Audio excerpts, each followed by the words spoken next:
Week 3, Fantasy Wall Street with the professor. We're doing sells. How you doing, buddy? You ready to go? I'm ready to go. Good to see you, Kyle.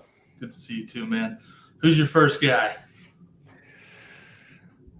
First guy, RB1, likely drafted in the second round of your fantasy draft, Mr. Jonathan Taylor. He's on my buy list. People aren't going to like I'm that. sorry, my sell list. I'm On your sell selling list. JT. People aren't going to like this. No, he's on my sell list. Boy, I was nervous about JT going into the season, partly due to Anthony Richardson, and his rushing attempts. I never like having a running back on a team with a rushing quarterback. But we saw something this week that really kind of raised some red flags for me. First off, he only ran the ball 12 times, 103 yards. He had 2 catches for 32 yards. So he had a nice stat line in terms of his fantasy production. But we're starting to see more of Trey Sermon and Tyler Goodson. It was about a 50% split in short yardage with Trey Sermon.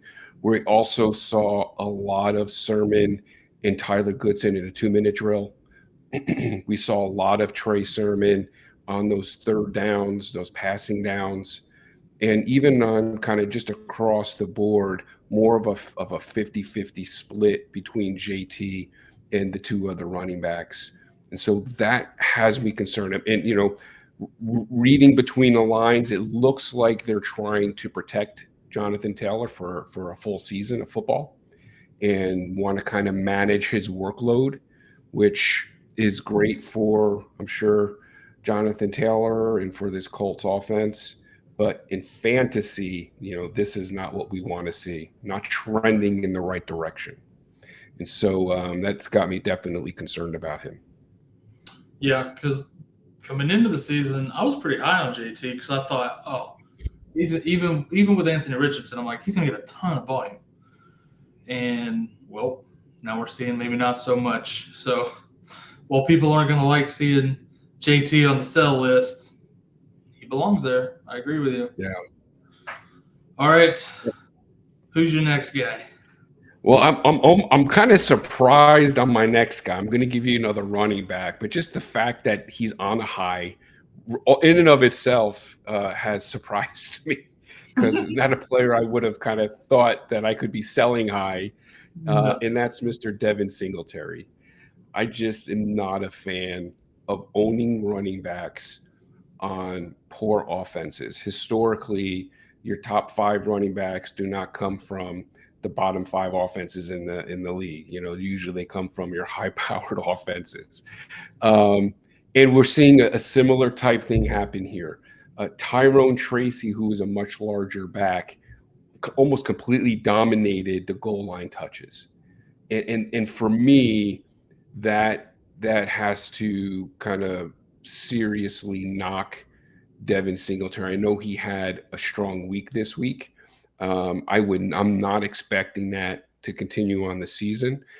He has not really been involved at all as a receiver out of the backfield. And so we're kind of looking at a touchdown, not a touchdown dependent, but an opposite where he's dependent on the rushing yards.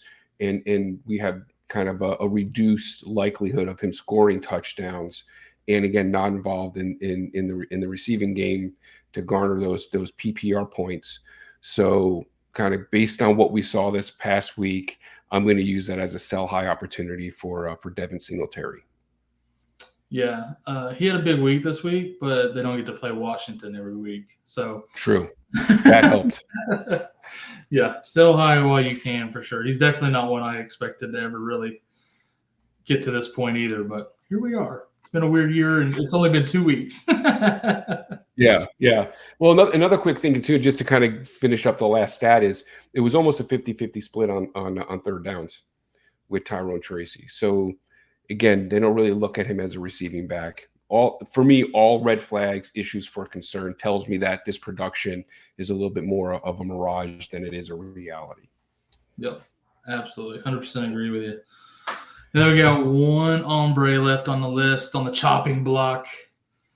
Drop that Well, I guillotine. thought I would throw one receiver out there because if you're looking to package players, this is a great add-on. If you want to upgrade, Jamar Chase is a perfect example. If you want to kind of buy low on a Jamar Chase and you want to package a running back or a player with another player, that player is Calvin Ridley. Very, very good game this week, point wise. I think he finished in the top. I think he finished seventh overall, top 8 fantasy production for a receiver. He definitely is one of the guys the guy who's most targeted in this offense. But DeAndre Hopkins now is starting to get healthy.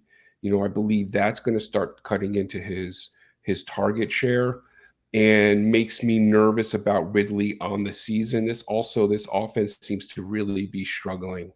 So I'm not sure you're going to see this guy produce this many fantasy points. This may be his highest fantasy output on the season.